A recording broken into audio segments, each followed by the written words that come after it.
Fala galera, estamos ao vivo em mais um episódio do Pod 7. Hoje, mais uma vez, ao lado da minha amiga Anne Quitula, nossa apresentadora do Pod 7, mais uma vez conosco. E hoje nós estamos aqui para receber nosso amigo Ítalo Mocelin, estudante de Direito, já está próximo já de iniciar essa carreira brilhante, mas na verdade hoje vem nos trazer ensinamentos para que todos vocês, todos nós acadêmicos, precisamos ter para iniciar a universidade com um pensamento brilhante. E esse pensamento foi o que trouxe ele aqui hoje, esses insights que ele vem compartilhar conosco. Tenho certeza que vai ser uns episódios fantásticos, que vai conseguir trazer para você muitos insights desse jovem que já tem uma sacada brilhante. Meu amigo, seja bem-vindo, irmão. Muito obrigado, viu? Prazerzão estar aqui, viu? Pessoal, bom dia, boa tarde, né? Bom, que honra, né, estar aqui, poder falar um pouco sobre a minha trajetória, poder falar um pouco sobre esse curso, que é o Direito, é um curso que eu amo de verdade fazer. Não esperava isso no começo, não era nenhum curso assim que eu tinha sonho ou nada do tipo, mas se tornou realmente uma paixão, em especial a área do direito empresarial, né, que eu acho que daqui a pouco a gente vai entrar mais nessa seara, que é uma área que eu tenho um grande fascínio, né? Show de bola. Ítalo, para nós iniciarmos, eu tô com muitas perguntas para fazer para ti, a Anne também, porque, como eu falei no início, o que nos chamou a atenção foi tu já está fazendo o teu brand, que nós chamamos, né? Você já está se posicionando de uma forma bem estratégica no mercado. Eu acredito que isso é uma sacada genial, ainda mais nos tempos de hoje, que as pessoas estão muito nas redes sociais e que as redes sociais é muito interessante para vender o nosso produto ou o nosso serviço. Mas antes, eu queria saber um pouquinho sobre o Ítalo. Ítalo Mocelin, queria que tu me contasse um pouco da tua história, das tuas raízes, da tua família. Tu é um jovem, mas já tem uma trajetória inspiradora que eu acredito que o que tu vai falar agora vai trazer muitos insights para quem está te assistindo. Espero. Para o pessoal, né, aprenda um pouquinho, né? Então, para falar um pouquinho sobre a minha história, assim... Vamos dizer, primeiro que começa fruto de uma família, assim, incrível, um casamento muito bom, que é dos meus pais, até hoje estão juntos, que é uma base sólida para mim, né, que é o Paulo e a Adriana Mocelin, são meus pais, são pessoas que foram fundamentais na formação, né, de quem eu sou hoje, né, além de, claro, muitas outras pessoas que se fosse agradecer aqui todo mundo que contribuiu, né, para eu chegar até aqui, seriam muitas pessoas, eu ia esquecer de alguém, né, infelizmente, mas assim, ter uma base sólida na família já é algo que fez muita diferença na minha caminhada, na minha trajetória, para eu ter assim a cabeça no lugar, para eu ser uma pessoa que pensa em futuro, pensa em ser alguém além de só... alguém que vai assim, só viver a vida, mas sim alguém com metas, com objetivos, com planos, né? E que não fica só divagando, né? Mas que sim pensa no futuro, né? E pensa de forma sólida. Né? E ter o apoio também nos momentos difíceis é fundamental, né? E assim, são pais excelentes, eu e minha irmã também, que é a Ana Paula, são pessoas que sempre estão comigo em todos os momentos, né? Há 3 anos também conheci a minha namorada, que é uma pessoa que veio para contribuir demais, somar demais na minha vida, né? Que também, durante o podcast, acho que vou falar um pouco também da influência dela em mim, que foi muito importante também para essa minha trajetória de hoje. Ela também contribuiu bastante. E, enfim, são muitas pessoas que contribuíram demais e que eu não poderia agradecer todas aqui, porque senão não daria tempo. Mas, assim, para falar um pouco mais sobre a minha trajetória, então, eu sou aqui da capital, sou de São Luís. Sempre quis ser jogador de futebol, desde criança. Na verdade, sempre é uma mentira. Até os 5 anos eu quis ser o Homem-Aranha. Só que descobri que era impossível, né? Infelizmente, eu tive esse choque. Aí eu pensei, não, então qual é a segunda coisa que eu mais gosto depois, né? Aí foi o futebol, sou na primeira. Fiquei fascinado por futebol desde criança. Qual time que tu torce? Sou flamenguista, sou Mengão. Isso aí, galera. Tetracampeão da Libertadores, tem que falar, é importante. Poxa, que bom. Então, eu sempre fui muito fã de futebol, tanto de jogar quanto de assistir. E sempre quis, assim, sempre após essa quebra, né, de ser Homem-Aranha. Então, assim, joguei em escolinha, fiz toda aquela preparação, meus pais sempre me apoiaram muito. Eu tinha um sonho muito forte mesmo. Por exemplo, meus pais sempre me colocaram também uma coisa muito boa em inglês, desde cedo, aprender outras línguas. Eu já me imaginava, nossa, vou ganhar bola de ouro. Aí eu me imaginava dando discurso em inglês lá na França. Enfim, tinha coisa de criança, né? Por você ser o melhor do mundo, jogar na seleção. Um sonho muito forte e que continuou, né? continuou enquanto eu fui crescendo. Só que assim, infelizmente a vida vai levando a caminhos assim que nem sempre você consegue realizar um sonho desse, né? A realidade do Brasil no futebol é uma realidade muito complicada. Assim, se eu não me engano, digamos assim, dos brasileiros assim, que são jogadores de futebol aqui no Brasil, os que saem da pobreza, assim, saem assim, de situações difíceis de vida, são 4% dos que estão de fato federados, por exemplo, como profissionais. Eu confesso que eu não sei o número exato, mas a última vez que eu tinha visto ser algo em torno de 4%. É algo muito sério, é muito difícil se tornar jogador de futebol aqui no Brasil, né? Precisa de convergir muitas coisas, muitos fatores, né? Enfim. E aí eu tentei, né? Muito tempo da minha vida eu tentei, assim, por escolinha, mas, assim, não cheguei a treinar muito tempo em base. Cheguei a treinar em base só um pouco mais velho, mas já não foi uma trajetória que deu tão certo, né? Enfim. Eu até tinha começado já o curso de Direito, fiz 1 ano de Direito, quando eu resolvi trancar, né? Meus pais apoiaram a minha decisão, né? Como eu falei, a importância de uma família assim que apoia, uma base sólida. Eles entenderam que era realmente um sonho que eu não poderia viver pensando, e se? E se eu tivesse tentado? Se eu tivesse dado tudo de mim? Eu confesso que estava um pouco mais velho, já tinha ali em volta dos meus 18, 19 anos, quando eu resolvi trancar a faculdade e ir atrás mesmo, tentar atrás de algum empresário, tentar atrás de uma base, né? Enfim, eu já tinha feito alguns testes mais novo, não tinha dado certo, mas não tinha dado esse foco que eu dei nesse momento. Foi foco total. Larguei a faculdade, treinava às vezes 3 vezes por dia. Se não era 3, eram 2. Assim, treino na academia, treino no campo sozinho, treino no campo com equipe, né? Mas assim, teve vários acontecimentos, né? Aqui no Maranhão, por exemplo, é um estado que é bem complicado também, essa questão de base. Por exemplo, eu lembro que eu estava tentando e assim, tinha base que durava 2 meses. A maioria, né? Tinha que ter base o time para poder competir em algumas competições lá. E aí era obrigatório ter base. Aí quando tinha competição, eles formavam um time. Quando acabava, mandava embora todo mundo. E é assim, se já é difícil você entrar numa base, imagina um lugar que assim, não, você tem 2 meses ali para tentar, se não conseguiu, acabou. E para os próprios jogadores também da base, né? Os próprios meninos, né? Porque são pessoas que às vezes, né? A única oportunidade deles saírem de uma situação de pobreza, de vulnerabilidade. E aí você tem uma oportunidade ali mínima. Se você não conseguir se destacar, ou talvez você se destacou, mas ninguém valorizou o suficiente, acabou para você. Você já tá velho, já não consegue mais. Se você não tem um empresário ou alguém assim que vai te levar para fora, você vai ter que continuar naquela sua situação, né? Tu teve alguma inspiração, alguém na família que te inspirou no início a seguir esse caminho como jogador? Cara, assim, inspiração dentro da família eu não tive, digamos assim, de ver. Meu avô e alguns irmãos dele, primos dele, se eu não me engano, chegaram a ser jogadores de futebol, treinadores, assim, em nível local. Mas eu só fui saber dessa história bem mais velho, assim, eu nem sabia, né? Foi uma coisa que caramba, olha só, na minha família tem pessoas que têm essa história também com futebol, né? Profissional, interessante isso. Mas confesso que não tive dentro da família ninguém assim que fosse jogador ou nada do tipo. Mas assim, sempre foi mais de ver os jogadores com inspiração, né? De fora. Eu acho que o meu primeiro, digamos, grande ídolo seria o Kaká.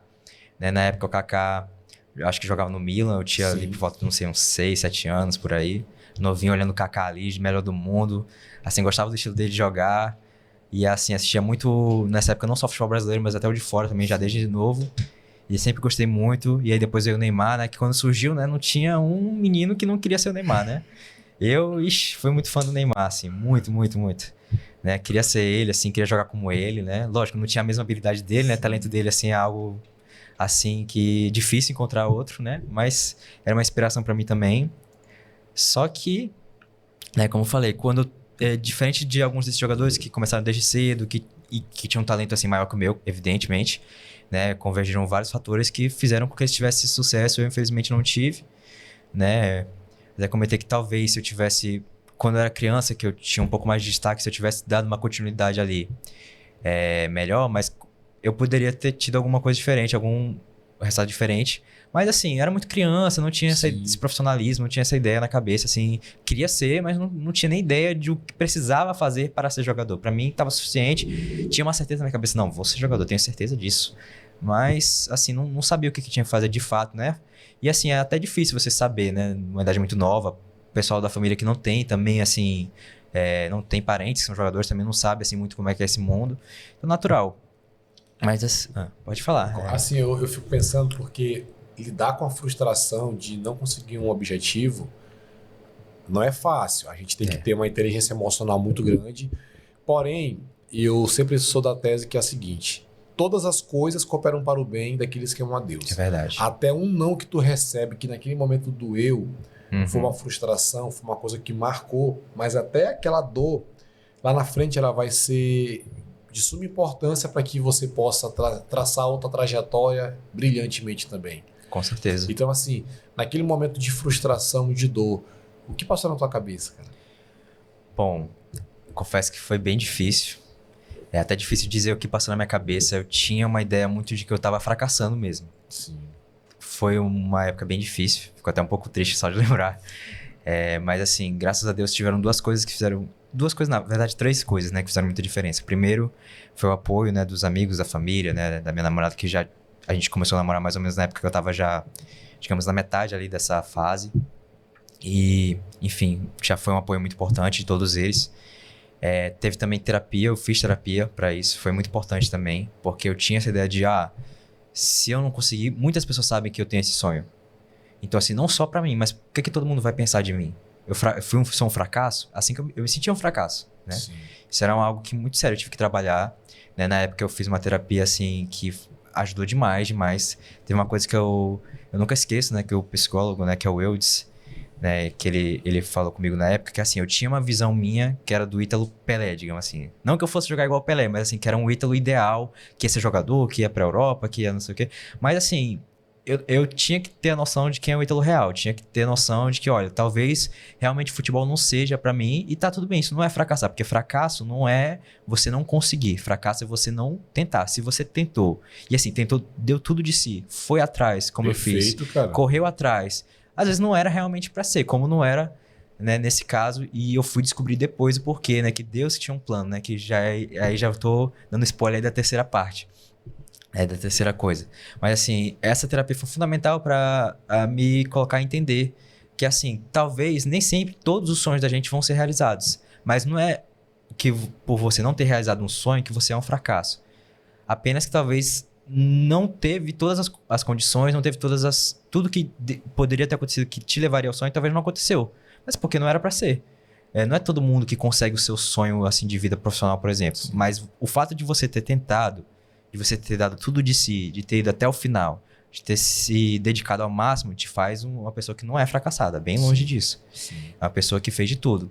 E aí, a terceira coisa, né, foi Deus, que foi algo impressionante até, né? Eu até contei aqui nos bastidores antes do episódio começar. Foi algo, assim, sensacional, porque eu tava já entendendo que realmente aquilo não era pra mim. Passei um ano tentando, lutando. Aí eu ia fazer um teste. Mas aqui você foi bom, mas a base vai acabar daqui a 2 semanas. Aqui a sub-19, mas é só até que tem 18 anos. Enfim, uma série de situações. Teve treinador também que, você tá dentro aqui do time. Aí foi me enrolando, não me inscreveu no campeonato. E era o último campeonato que tinha pra minha categoria. Enfim, várias situações. Mas, aí, enfim, chegou no final eu percebi, não, isso aqui não vai dar certo. Isso aqui realmente... Mas ainda tava com aquela coisa, né? Eu tinha conseguido até a oportunidade de jogar 2 amistosos profissionais. Tava assim, poxa, será que realmente eu desisto? Será que eu continuo? Consegui jogar um amistoso tive a oportunidade, né? De jogar um amistoso contra o MAC profissional, contra o Sampaio também. Né? Joguei contra o meu ídolo de infância, que foi o Pimentinha, né? Porque Pimentinha é muito craque, cara. Deixa eu falar aqui. Eu tinha esquecido dele na hora de falar do ídolo. O ídolo que eu vi, assim, presencialmente foi o Pimentinha, aqui no Castelão. Mas, enfim... Eu tinha tido essas oportunidades, mas não foi bem o suficiente, não me destaquei o suficiente. Então, assim, pensei, poxa, será que tá na hora de desistir? Essa ideia, se eu desistir, foi um fracasso, tudo isso na minha mente. E aí eu lembro que eu fui pra igreja. Eu, na verdade, né, tinha começado há algum tempo com a minha namorada. A gente tinha nossas igrejas que a gente ia, mas a gente não tava se sentindo parte, digamos assim. Não tava se sentindo assim, não pela culpa das outras pessoas, mas a gente não tava se identificando, perdão. Então, assim, a gente tinha que ir atrás de uma igreja que fosse... assim, que a gente se identificasse, né? E a gente, nessa procura, a gente ia em uma, outra, aí a gente foi na Iboa, que é a Igreja Batista do Olho d'Água. E eu lembro até hoje, bastante desse dia, eu tava nessa assim, poxa, será que eu desisto ou não? E aí, antes da palavra, um pouco antes, uns 5 minutos antes, eu orei, falei, Senhor, por favor, me dá uma resposta, o que eu faço? Eu tento ainda futebol, é um sonho muito grande, ou eu largo, volto pro meu curso de Direito, que eu tinha trancado. E aí, assim, passou 5 minutos, né? A gente sabe que Deus fala de várias formas, né? A gente passou 5 minutos, aí o pastor Gedaías, né, que é o pastor presidente lá da nossa igreja, falou assim: ah, pessoal, hoje o tema da palavra é aprenda a aceitar o não de Deus. Aí não tinha recado mais claro que esse, né? Eu falei, oxe, não preciso nem ouvir o resto da pregação, que eu já tenho minha resposta aqui já. Eu ouvi. Não, brincadeira, eu ouvi, mas assim, já tinha a minha resposta ali, né? Então realmente é um não, mas beleza, se Deus me deu um não, tem um propósito, né? Eu não acredito que Deus faz as coisas sem sentido, só por, enfim. Se ele me deu uma resposta dessa tão clara, é porque tem algum motivo, né? E eu descobri esse motivo até que de forma rápida, né? Eu voltei para a faculdade, voltei para o terceiro período, lá na UNDB, né, que é onde eu estudo. E aí lá, comecei a... No terceiro período é legal porque, assim, até nos 2 primeiros períodos são cadeiras um pouco mais, assim, de antropologia, sociologia, filosofia, que são muito importantes, né? Teoria geral do direito, são cadeiras muito basilares, assim, para você começar a ter o raciocínio jurídico, começar a entender o que forma o direito, o que faz o direito ser o direito, mas ainda não é tão prática assim, né? Sim, então ainda sim. era uma coisa um pouco assim distante para mim, entendeu? Eu sou uma pessoa que gosta da coisa um pouco mais prática, apesar de entender a importância dessas matérias. E aí no terceiro período, né, eu comecei a gostar porque teve umas matérias um pouco mais práticas. Eu falei, olha, esse curso tá interessante. E aí fui ter a cadeira de Direito Empresarial, né? E aí, na época, né, todo mundo falava assim, direito empresarial é a matéria mais chata que tem. É a pior matéria que existe. Ninguém gosta disso. Quem gosta é maluco. Assim, só vai pelo dinheiro, porque é uma área que, né, que, graças a Deus, é uma área que tem uma boa rentabilidade, né, para quem consegue, né, um destaque. E aí, assim, o pessoal, poxa, só gosta do dinheiro, porque isso aí é muito chato, muito complexo, não sei o quê. Beleza. Fui ter a cadeira, eu já totalmente influenciado, né? Que na época eu ainda era muito influenciável nesse sentido. Assim, começo de curso, pô, o pessoal mais velho que já passou pela cadeira tá falando, deve ser, né? E aí eu fui ter a cadeira, né, com a professora Eliane Fernandes, inclusive uma grande querida, uma grande parceira aí da nossa liga, que é outro assunto que a gente vai entrar mais pra frente.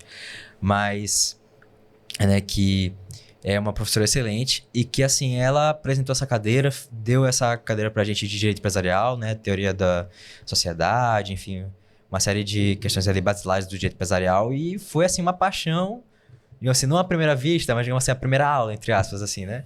Foi uma paixão, assim, imediata. Quando eu comecei a ter os temas, assim, do direito empresarial, ver ali o Código Civil, o que é empresário pro direito, né, quais são os tipos de sociedade, eu falei, caramba, isso aqui é muito legal. Né? Eu não sei como o pessoal teve essa cadeira, mas eu amei a cadeira. Eu amei a cadeira. Inclusive, muitas pessoas até na faculdade, né, falam que, assim, mesmo alguns que não gostaram tanto da cadeira, assim, no sentido de tecnicamente, mas pela aula da professora Eliane, né, que é alguém que eu tenho que dar os créditos nisso, acabaram gostando de ter essa experiência, porque com ela foi muito bom. Ela ensina muito bem, né? Inclusive, ela é a esposa do Dr. Klaus, que esteve aqui recentemente no programa, né? Então, assim, foi uma experiência muito legal. Foi uma experiência muito complexa, né? Porque foi uma paixão de infância que acabou sendo quebrada por vários empecilhos. Voltou para uma faculdade que tu achava que no começo não era para você, mas depois ouviu a voz de Deus e percebeu, vou dar uma oportunidade, ouviu não. E é até meio curioso, porque com essa quebra de paixão, o que mudou em ti? Tipo, o que tornou o direito empresarial que tu viu de uma forma diferente? Tipo, o que tem de diferente nele que te atrai tanto? Olha, eu confesso que até é difícil dizer, porque assim, foi uma coisa meio assim, sabe, uma paixão platônica? Foi uma paixão platônica, sabe, por uma área do direito, é até uma coisa estranha assim de contar, mas assim, eu comecei a ler os temas e comecei a achar tudo interessante. Assim, poxa, como é que você constitui uma empresa? Você precisa fazer o contrato social? O que é que tem que ter no contrato social? Tem quais são os contratos que a empresa tem que ter para iniciar? Tem que registrar na junta comercial, aí a junta comercial é só estadual, aí para registrar a marca é diferente, é no INPE, que é um órgão nacional. E aí comecei a estudar esses temas e falei, caramba, isso aqui tudo é muito legal, tudo muito interessante. Comecei a gostar, comecei a gostar da parte teórica, comecei a tentar ver como é que é a parte prática, assim, pelo menos tentar entender se alguns advogados, comecei a gostar da parte prática, falei, caramba, isso aqui não para de melhorar. Parecia que eu tava assim, cada vez que eu estudava mais, eu gostava mais, assim, foi uma coisa que foi até natural, né? Assim, eu me impressionei quão rápido que isso se tornou uma certeza pra mim. Eu falei, no começo do curso eu não tinha muita ideia, eu pensava, vou ser juiz, se eu não for jogador de futebol, né? Porque na época eu ainda pensava, né? Quando eu comecei. Se não der certo aqui no futebol, vou ser juiz, vou ser algum concurso, não sei o quê. Não sabia muito, não sei se vou ser advogado. Porque eu nem fazia muita ideia, sinceramente. Eu nunca tinha ido muito atrás por ter outro sonho, né? Mas, assim, depois que o direito empresarial entrou, que eu vi, assim, a advocacia nessa área do direito empresarial, eu falei, poxa, é isso. É isso. Até tentei me manter aberto para novas possibilidades que viessem no futuro. Poxa, se eu gostar de outra área mais. Mas até hoje, nenhuma conseguiu bater. Tem umas que eu gostei também, mas até hoje nenhuma chegou nesse nível do empresarial, não. Não, e essa área que tu falaste aí de teoria e prática é muito interessante. E é sempre interessante o acadêmico de direito estagiar cedo. E eu percebo que tu começou a estagiar, salvo engano, no 5º período. Isso. Como foi essa história? Então, foi assim, se fosse para dar uma dica para estudantes, antes de iniciar dentro dessa história, eu até daria uma dica que é, comece o mais cedo possível, né? Porque assim, você entendendo a prática é totalmente diferente. Porque a teoria é muito boa, as faculdades que a gente tem aqui são boas, a UNDB, por exemplo, é uma faculdade muito boa, mas assim, a prática é completamente diferente. É você aplicar a teoria, né? E aí, assim, a prática, ela é fundamental para você entender se você realmente gosta, e a prática, para mim, confirmou. E assim, vá atrás, inclusive se você não tiver a oportunidade ainda de um estágio remunerado, mas vai atrás de um que seja sem receber nada. Só para você ter experiência, até para constar no currículo. Porque se você tem no currículo que você já estagiou, você já está na frente de outra pessoa que nunca estagiou. Então assim, e esses lugares que não pagam, provavelmente eles vão ter mais dificuldade em competir com outro em relação a captar um estagiário, né? Ou em competir com outro que pague, né? Então assim, você começa em um que não paga, se você não tiver a oportunidade de um remunerado. Pega uma experiência, né? Então. Pega uma experiência, porque assim, experiência sempre vai ter retorno. Assim, até que se for uma experiência ruim, vai ter retorno. Então, assim, você vai aprender alguma coisa, aprender o que fazer, o que não fazer. E, assim, os escritórios, os bons escritórios, os que pagam bem, eles vão querer alguém com experiência. Então, assim, você tem que aproveitar qualquer oportunidade. Ser cara de pau, pede para um advogado, pede para um professor, ainda que seja voluntário, pede e faz o estágio. E, assim, no meu caso, na verdade, eu confesso que no começo eu era bem oposto do que eu sou hoje. Eu era muito acomodado no começo do curso. Eu era só, como assim, eu tenho uma família que tem uma boa estrutura e tal, eu era só estudante profissional. Já tinha o interesse no direito empresarial, mas assim, estudava e tal, mas não tinha tanto essa questão, preciso fazer um estágio, né? E aí, na verdade, é aí que entra algo que eu falei mais cedo, que é da influência da minha namorada na minha vida, né? Que é a Emily, né? Mas que eu chamo de Vivi, né?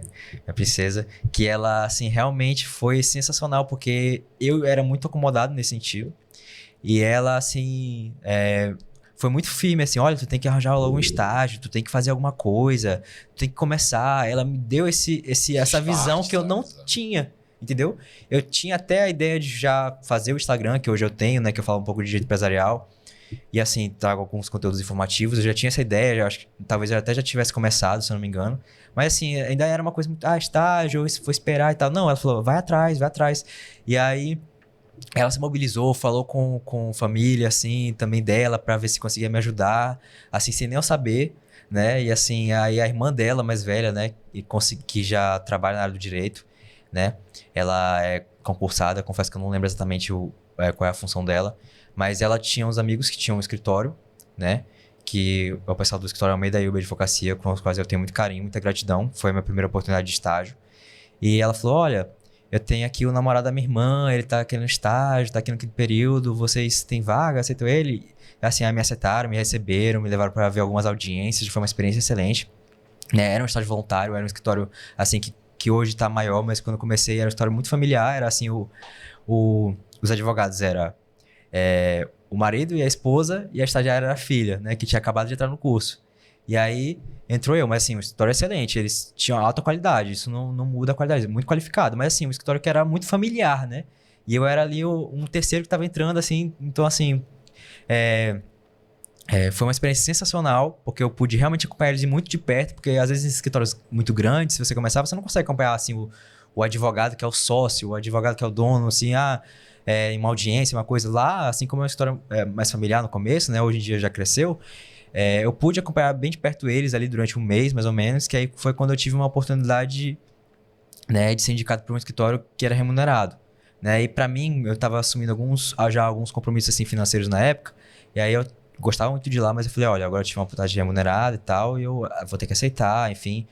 Também, assim, na época, esse primeiro estágio, ele não era todos os dias, eu não tinha, assim, no outro já era todos os dias, então eu ia ter uma rotina mesmo dentro de escritório, então isso fez diferença também, né? E aí, assim, foi uma experiência sensacional de de já em um mês, um escritório voluntário já conseguiu remunerado. Você vê como é que foi rápido, né? E assim, já consegui experiência, consegui muito aprendizado, porque os 2 advogados que tinham lá, que estão lá até hoje, né? De fato, são muito bons, né? Doutora Juliana, doutor Eduardo. E assim, já aprendi muito com eles na época, né? E aí tive essa experiência, fui para outro escritório que era da área do previdenciário. Esse primeiro era mais do trabalhista, né? Sim. E depois fui para do previdenciário, tive uma experiência lá um pouco diferente, porque o meu primeiro era mais acompanhar audiência, perícia. Esse segundo foi mais para fazer peça, que foi fundamental para eu aprender a mexer no PJE. É uma coisa muito importante para quem quer estagiar, é aprender a usar o PJE, o sistema de judiciário ali, Sim. porque é fundamental. Uma habilidade, assim, quem tem, assim, já é um diferencial muito grande para quem não tem. Porque, assim, você ter que ensinar do zero uma pessoa a ensinar o PJE, acaba perdendo tempo de ensinar outras coisas para ele, que é a questão mais daquela área do direito específica, entendeu? Perfeito. Então, uma pessoa que já tem esse conhecimento, Te deixa mais né? à frente, deixa logo... deixa mais à frente. Sim. Mas de que forma atuar tanto em direito civil quanto trabalhista ampliou tua visão de tipo, esse é meu futuro como advogado? Uhum.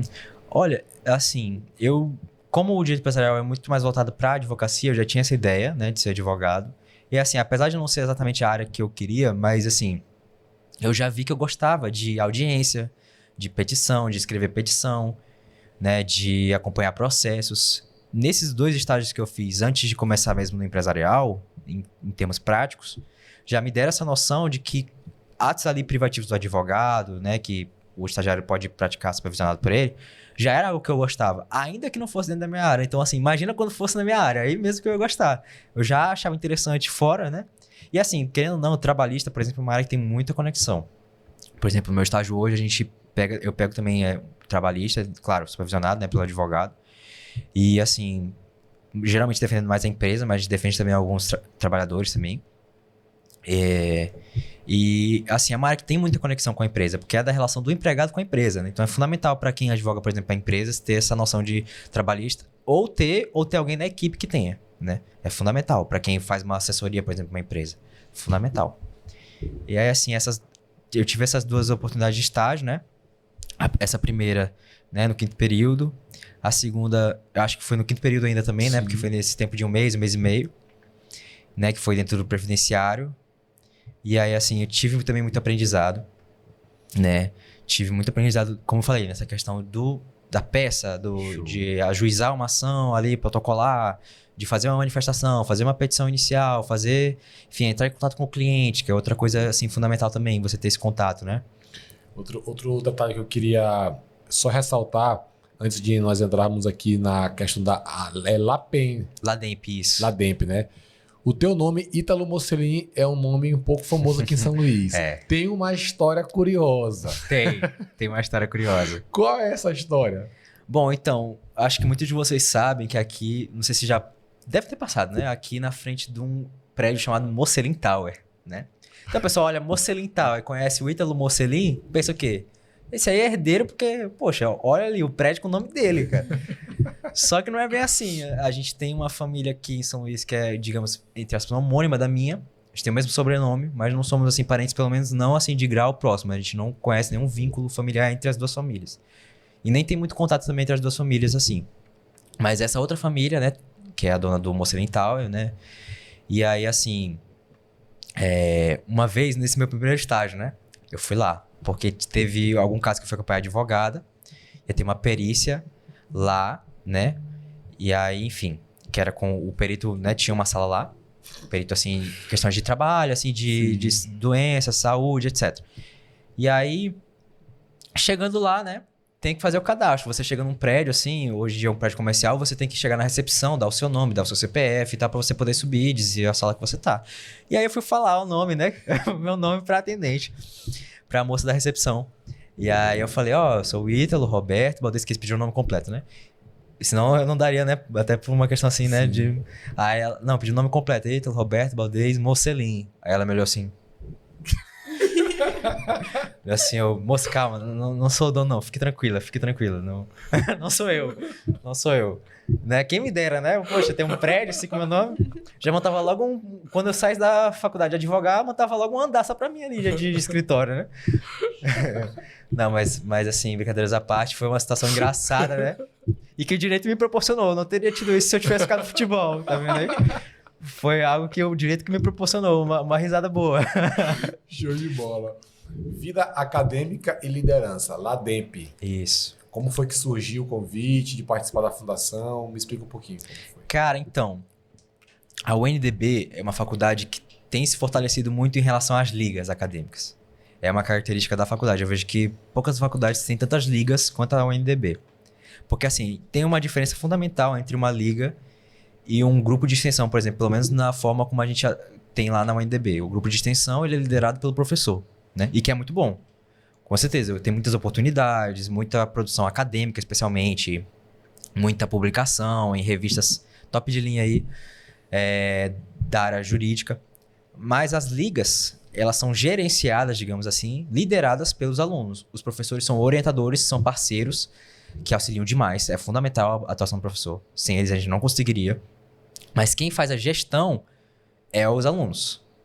Os alunos que fazem a gestão de, eu vou fazer um seletivo, eu quero fazer uma palestra, quero chamar algum advogado, quero fazer uma lembrancinha aqui pro advogado, quero fazer uma lembrancinha aqui pro pessoal da liga. Quero fazer um evento em parceria com a OAB, com alguma comissão.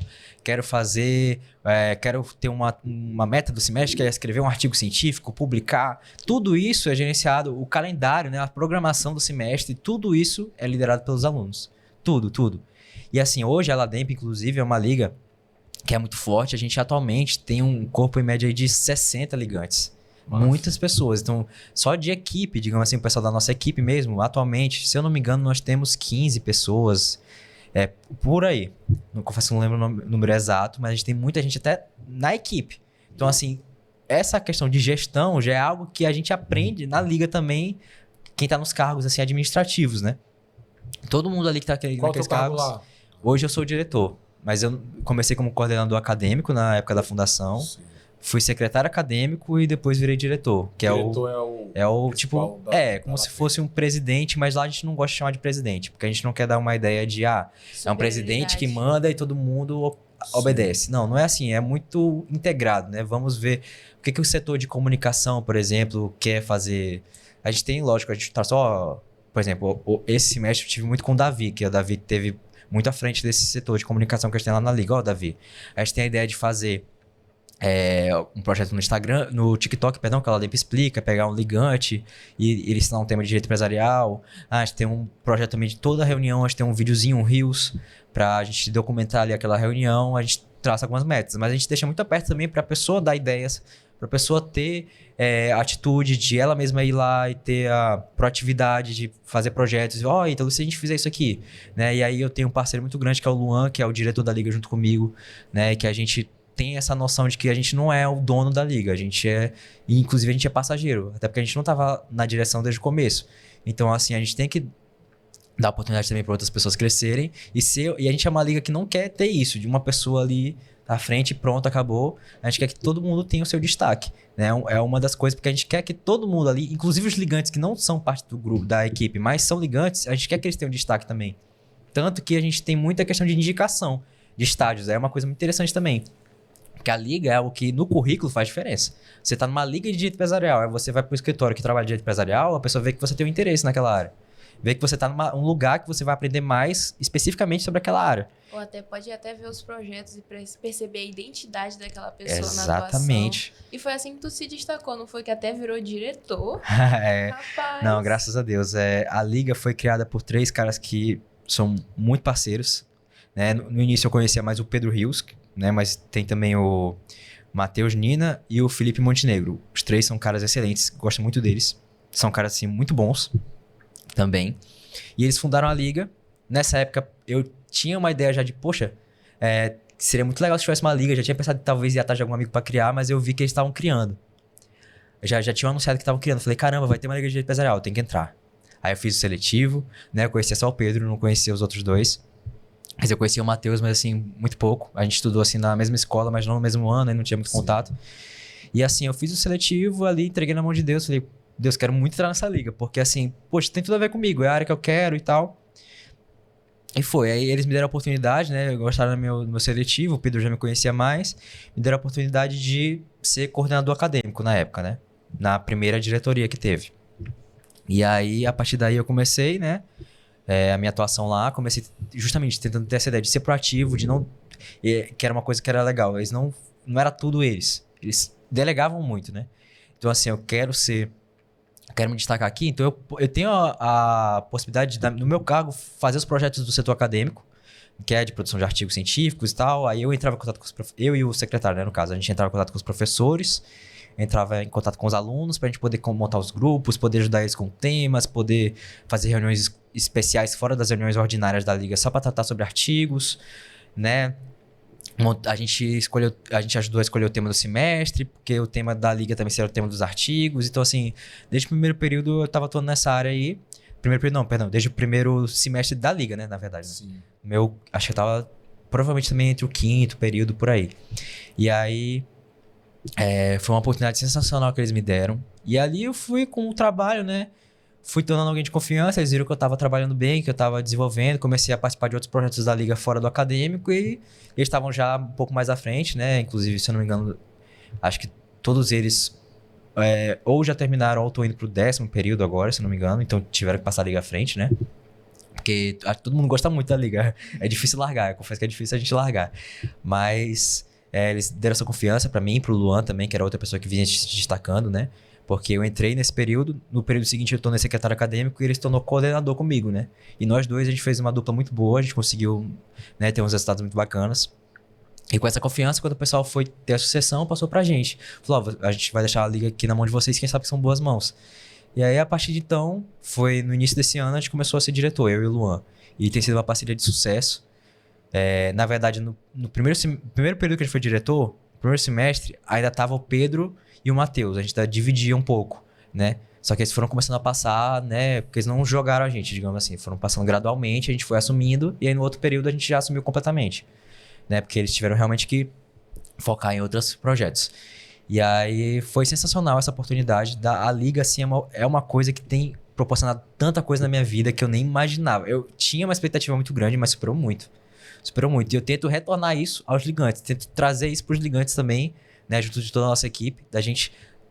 O que eu consegui com a liga de experiências para mim, eu quero oportunizar ainda melhores para quem tá lá. E que isso continue, que isso seja um ciclo, né? Porque eu vou sair, eu vou me formar, mas que a liga continue sempre evoluindo, né? Esse é algo que eu acho, assim, fundamental. Show de bola. Sempre passando a mesma paixão, desenvolvendo a mesma experiência para cada Exato. um. De ingressante para diretor. Isso é um feito. Com Já certeza. imaginou ser tanto destaque em algum lugar Que isso. Não, bota ele no comando, ele vai dar certo com ele. Mas como foi organizar esses encontros maranhenses do direito empresarial na hora? Isso é sensacional. Essa é uma história que até hoje parece inacreditável para mim, confesso. Porque, assim, quando você entra na faculdade, você pensa muito a cabeça dentro da faculdade. Assim, vou escrever um artigo, vou assim... Se você for para uma palestra, para um evento, você pensa, eu vou como alguém acompanhante. Você nem pensa, assim, quando você entra na faculdade, em organizar uma palestra, por exemplo. Com a liga, quando eu comecei a ir já além do acadêmico, comecei a já participar de outros projetos, porque viram que eu estava desenvolvendo bem no acadêmico e sendo proativo, aí começaram a me dar mais confiança para participar também de algumas questões de ajudar com essas coisas como palestras e tal. E eu comecei a gostar muito também dessa parte. E porque eu acho muito interessante esse network que a gente ia montando, ia desenvolvendo com os advogados, né? É algo que tem feito muita diferença para mim. Inclusive, meu estágio atual foi a partir disso. Só que é uma história já para frente, estou me apressando aqui.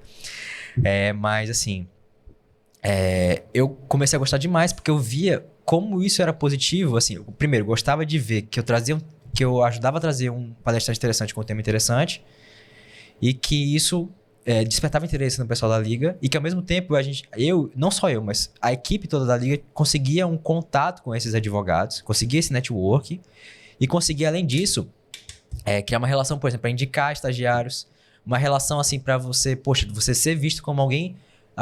o advogado vê você como alguém que é bom naquela área, que vai ser um bom advogado. Ter esse reconhecimento. eu e várias pessoas da Liga recebemos elogios, assim, de advogados dessa área que a gente foi chamando e foram vendo o nosso esforço, foram vendo o nosso trabalho, foram vendo, nossa, vocês vão ser bons advogados nessa área. Isso é algo que despertou até o interesse neles em chamar pessoas da Liga para trabalhar com eles, né? Que é uma coisa que tem acontecido cada vez mais, né? A Liga tem crescido. E aí, entrando na questão dos encontros maranhenses de direito empresarial, foi algo assim que foi muito além. Porque a Liga, quando começou, claro, a gente começou muito dentro da faculdade, da UNDB. Apesar de a gente sempre ter aceitado ligantes de fora, da UFMA, da UEMA, do SESC, do SEUMA, mas os eventos sempre eram muito aula na UNDB, com algum professor, algum advogado de fora vinha dar aula pra gente exclusiva. No máximo ali um evento no auditório da UNDB. E a UNDB é uma faculdade excelente, é maravilhosa, dá muito apoio pra gente, o nosso coordenador Arnaldo, né? É um cara assim muito, muito bom mesmo, sempre acolhe a gente, sempre nos ajuda quando pode, assim. Mas assim, você ficar dentro da faculdade, querendo ou não, você fica... Naquele ambiente você fica conhecido, naquele ambiente você vai criando, assim, alguma autoridade, alguma coisa assim, mas fica por ali, né? Então, a gente pensando, né? Eu lembro que na época, o primeiro, eu era secretário acadêmico e eu não lembro, confesso, quem teve a ideia, mas eu lembro que a conversa era eu e o Pedro Rios, que na época ainda era diretor, e a gente conversando, assim, sobre... né, levar algum evento para fora da UNDB e tentar algo diferente, tentar algo que outras ligas ainda não tinham feito, né? Porque uma das ideias também era a gente fazer algo inovador também com a liga. E aí eu não sei, confesso os detalhes de como surgiu essa história, mas a gente surgiu a ideia de tentar falar com o Dr. Pablo Madeira, que ele é do escritório Madeira Aires e Mendes, e ele é presidente da Comissão de Direito Empresarial. Top. Desde essa época ele já era, se não me engano, isso foi 2024, ele continua. E assim, porque eu nem sabia tanto que tinha essas comissões na OAB. Eu descobri, né? Acho que talvez até tenha sido o Pedro que me falou. E eu acho que realmente deve veio dele, de falar. Vamos falar com o Dr. Pablo, que é o presidente da comissão. Aí eu fiquei encarregado dessa missão. Falei, Dr. Pablo, mandei mensagem pra ele lá no Instagram, né? Não tinha o WhatsApp dele, não tinha o contato dele. A gente tem essa ideia, vamos fazer um evento e tal com a comissão. Não era nem de fazer um evento na OAB, mas era um evento com a comissão. Já ia ser algo assim a mais. E aí... a gente foi conversando e foi desenvolvendo essa ideia de fazer um evento na UAB. Porque lá você não pode chegar assim, pelo menos até onde eu sei, como estudante, e falar, vou fazer um evento aqui. Você precisa de um apoio de alguém ali, de alguma comissão e tal, para fazer um requerimento formal e tal. A UAB é um órgão muito sério, né? Tem todos os seus processos, seus procedimentos, né? E aí a gente, através da Comissão de Direito Empresarial, a gente fez a primeira edição na UAB. Assim, era algo inimaginável para mim. Uma liga, assim como secretário acadêmico da liga, junto com, cara, né, foi um grande feito, assim, meus amigos ali da liga, o pessoal da equipe, a gente junto, né, com essas parcerias, né, com a comissão e aí depois com a OAB e com a ESA, né, que sempre são os apoiadores dos eventos da OAB. A gente fazia um evento na OAB com vários advogados presentes, com vários, digo assim, não só para palestrar, mas assim, para assistir, para acompanhar, para aprender. A gente conseguiu, né, lógico, a gente conseguiu contatos, tanto a gente quanto a comissão, a gente conseguiu, assim, vários contatos bacanas, profissionais excelentes, que tinham muito a agregar, e isso chama público, né? E assim, a gente fez o evento lá e teve não só, assim, advogados, estudantes, teve também gestores de empresas públicas, teve, assim, pessoas que eu nem imaginava que estariam lá para acompanhar. E assim, primeira edição foi no plenário, o plenário lotou. E assim, foi incrível. Eu não imaginava que a gente conseguiria algo assim quando eu entrei na liga. Sim. Já foi uma coisa assim que pra mim... marcou, né? Marcante, assim, parecia que pra mim parecia um sonho. Eu tá ajudando a organizar um evento na OAB, cara, como estudante, pra mim foi algo assim que foi fora da curva. Foi algo assim inimaginável, assim. Eita, Lu, e falando em OAB, qual foi o sentimento de você ser aprovado na primeira fase da OAB? Não, incrível. Muito estudo, né? Agora, inclusive, eu tô até um pouco longe do meu Instagram nesses últimos dias, né? Porque eu tô estudando aí pesado pra segunda fase, que escolhi, evidentemente, direito empresarial pra minha segunda fase. Mas, assim, foi sensacional, porque é muito estudo, é muito difícil conciliar, porque você tá estudando pra OAB, mas tem o estágio, tem a faculdade, tem ali as obrigações familiares, as obrigações, enfim, por fora, você tem que abrir mão de algumas coisas. E, assim, estudar pra OAB assim, não é fácil. Assim, você tem que abdicar. Assim, a segunda fase eu acredito que seja ainda mais difícil, apesar de ser na área que você gosta, mas ela é muito mais profunda, muito mais complexa. A primeira fase, ela é mais geral. Mas, assim, são 80 questões, você tem que acertar ali um mínimo de 40. É uma quantidade, assim, que eu acho muito boa, porque, assim, poxa, você não tem como saber acertar 70 questões de 80 de 1 milhão de áreas de direito. É muito difícil você, durante a graduação, saber tudo, né? Mas, assim, eu acho que é uma boa proporção para você acertar. E quando você ouve 40 de 80, parece fácil, mas não é tão fácil. Foi muito estudo, muito trabalho, né? Quantas horas de relógio, como tu dividia os estudos? Quantos eventos abdicados pra poder sentar Qual foi e tua estudar. rotina? E o pior, porque assim, eu não consigo abdicar da liga. É uma coisa assim que eu amo tanto que eu não consigo. Então, por exemplo, teve evento próximo da UAB e eu assim, não, vou manter aqui, vou trabalhar porque eu tenho um compromisso também com a liga, com o pessoal. Né? E assim, a gente teve até teve que ter um adiamento e tal, então isso aí acabou prejudicando um pouco, né? Enfim, questões que acontecem, né? Natural. Mas assim, foi uma guerra, na verdade, conciliar tudo. Não foi fácil. E aí, assim, você tem que fazer simulados, você tem que fazer, questões, tem que estudar, fazer olhar videoaulas. Muito da graduação é importante, porque não tem como você lembrar tudo. Em, sei lá, 6 meses você pegar para estudar e você saber tudo de direito. Não existe isso, né?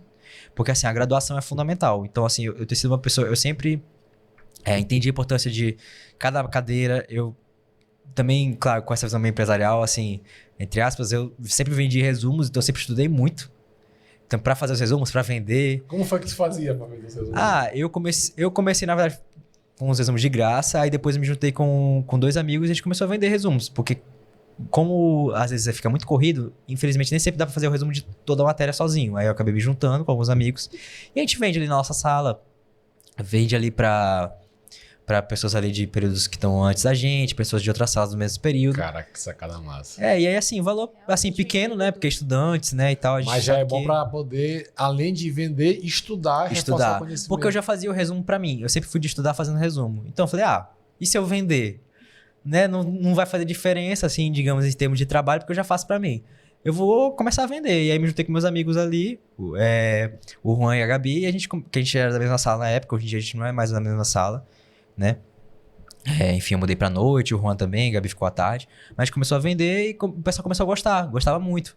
Assim, o pessoal comprava, assim, bastante. O pessoal que compra ficou um público fiel, porque, assim, a gente sempre tentava trazer de forma simplificada, mas, assim, sempre trazer o conteúdo também com qualidade. Sempre trazer, assim, não fazer uma coisa muito, tópicos. Não, a gente explicava mesmo o conteúdo, mas de uma forma simples.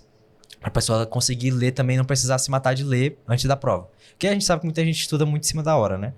E aí, por isso que muitas vezes a pessoa compra resumo realmente querendo estudar mesmo, mas tem gente que, assim, mais é pra tentar decorar. Assim, então a gente botava imagem, botava coisa pra facilitar na hora de lembrar. Caraca, que massa. Então, assim, sempre foi esse pensamento. E eu sempre estudei muito na graduação por mim, né? Fazendo resumo, mas muito também pra vender. Então, acabou que eu tive uma boa graduação até o momento, né?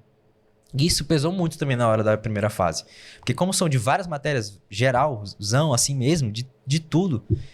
Então, eu lembrei de aulas, assim, que eu tive. Lembrei de resumos que eu fiz, assim, na hora da prova. Muita coisa, assim.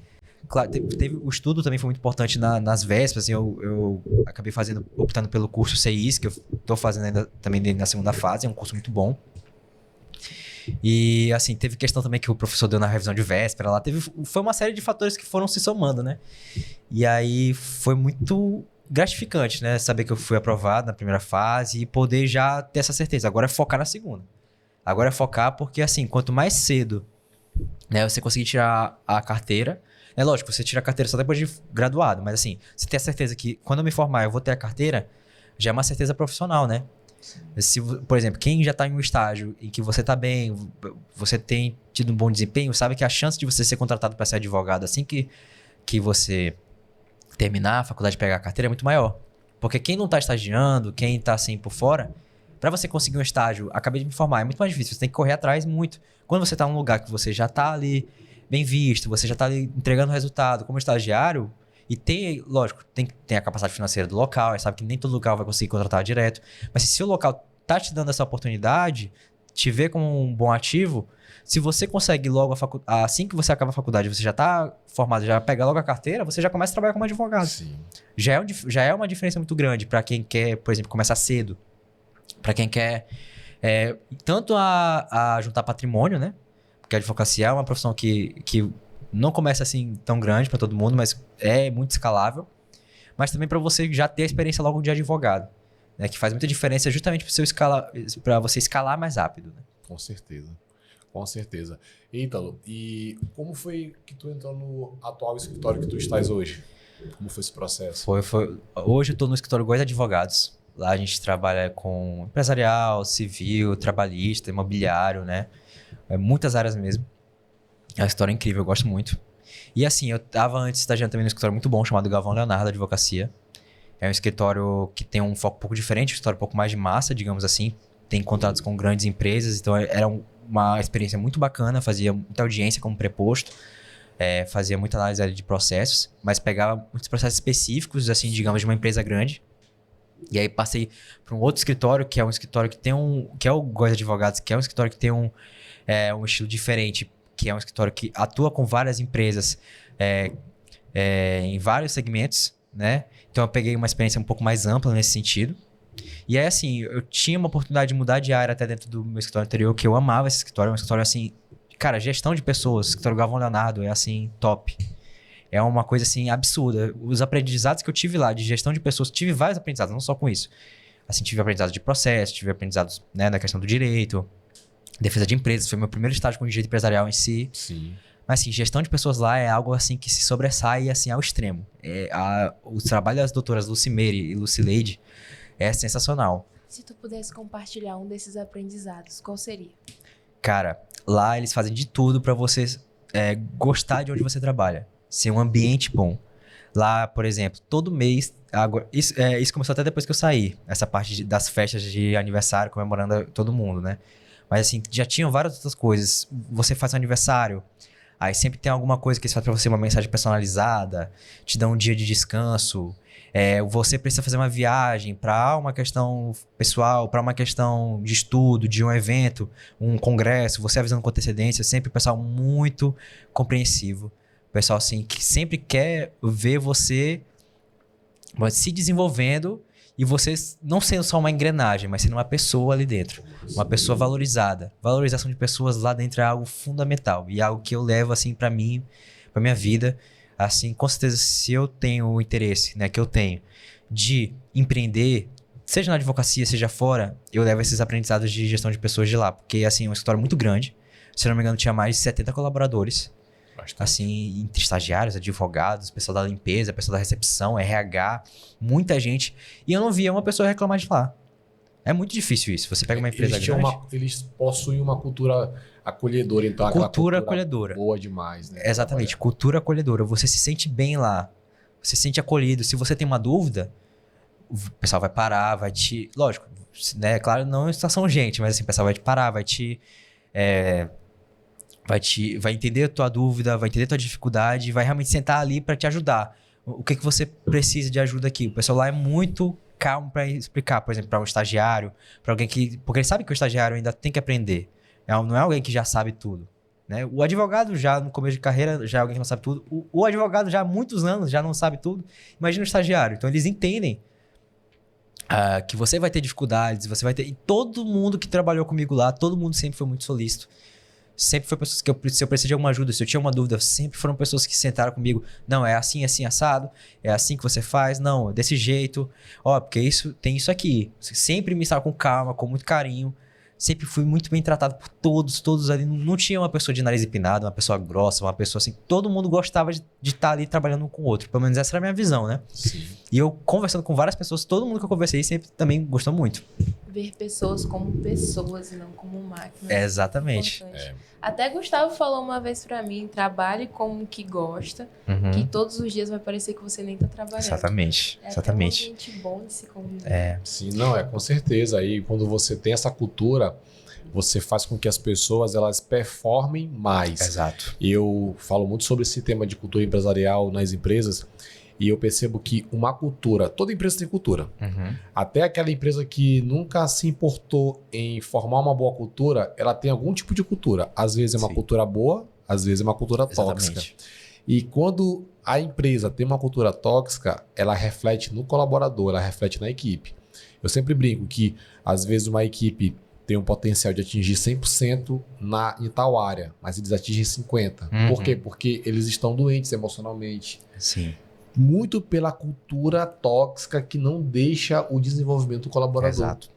E isso atrapalha os resultados no atendimento, nas vendas, na parte operacional. Fica aquele caos, aquele ambiente que tu não pode nem conversar, tu não pode nem sorrir, que já estão te reprimindo. As pessoas ficam doentes, né? Isso é empresa de qualquer ramo. No escritório de advocacia não é diferente. E assim, mas como eu vinha falando, né? Hoje agora eu tô no escritório Góes Advogados, né? Eu tinha essa oportunidade, eu amava o Galvão Leonardo, amava estagiar lá. Queria muito continuar, mas assim, era algo que eu ia, por exemplo, tava mais dentro de digamos assim, de grandes empresas, escritório de massa, então tipo, eram causas semelhantes ali todos os dias. Aí eu podia trocar pro setor trabalhista, porque como é empresas muito grandes, você tem que ter setores para cada empresa. Então, setor trabalhista da empresa tal. Setor de, sei lá, cumprimento de liminares e obrigação de fazer da empresa tal. Escritórios muito grandes precisam ter uma divisão muito grande. Então, eu poderia permear ali todos os setores. Eles tinham muito também essa questão de dar oportunidade. Mas se eu tiver a oportunidade também no escritório do Dr. Alfredo Góes, que é um escritório que já é o escritório boutique, que a gente chama. Que é um escritório que ele é menor no sentido, assim, de menos colaboradores. Mas, assim, você tem a oportunidade de você pegar o todo, né? Eu acho melhor. Você pegar ali do trabalhista pro empresarial, pro civil, pro contrato, pro imobiliário. Então, assim, foi uma oportunidade que eu recebi, que eu iria aprender uma coisa diferente, que eu iria desenvolver habilidades diferentes e, assim, poderia ter uma visão mais do todo. E que é questão da característica mesmo. Um escritório grande, com tantos colaboradores, com tantas empresas grandes, não consegue, como eu posso dizer, que aquele colaborador veja tudo ao mesmo tempo. A não ser que esteja desorganizado, que não era o caso do Galvão Leonardo, que era super organizado. E aí, só que eu queria ter uma experiência nesse estilo, diferente. Até porque se eu for um dia começar um escritório, eu não vou começar do nível, assim, como é que eu posso dizer? De quantidade de pessoas, quantidade de processos, quantidade de divisão de setores que o Galvão Leonardo tem. Então, assim, e eu queria ir para o escritório que me oportunizasse uma visão que fosse diferente, né? Para eu ter uma experiência completa na minha graduação, porque a oportunidade que eu tenho de aprender sem a mesma responsabilidade de um advogado e com mais, digamos assim, o pessoal... Assim, o estagiário ele é menos cobrado, né? Então é a época de aprender mais do que... Apesar que você tem que entregar bastante, até para se destacar, mas é mais aprender. E eu acho que os captadores, digamos assim, dos estagiários sabem disso. Então, assim, a oportunidade ali de aprender mesmo, focar em aprender é agora. Então, eu queria ampliar o meu aprendizado prático. Até porque quando começa a vida profissional, depois que casar com tua namorada, depois que vier menino, filhos, meu irmão, às vezes a gente quer muito voltar no tempo para estudar, mas aí... A vida louca de processo, de atender cliente, de reunião. Aí quando dá 6 horas, a mulher, amor, tá atrasado, vem pra casa. Aí quando chega em casa, o menino tá com desenho. Exatamente. Desenho, tu quer estudar, não consegue. Não, é loucura. A chance é agora.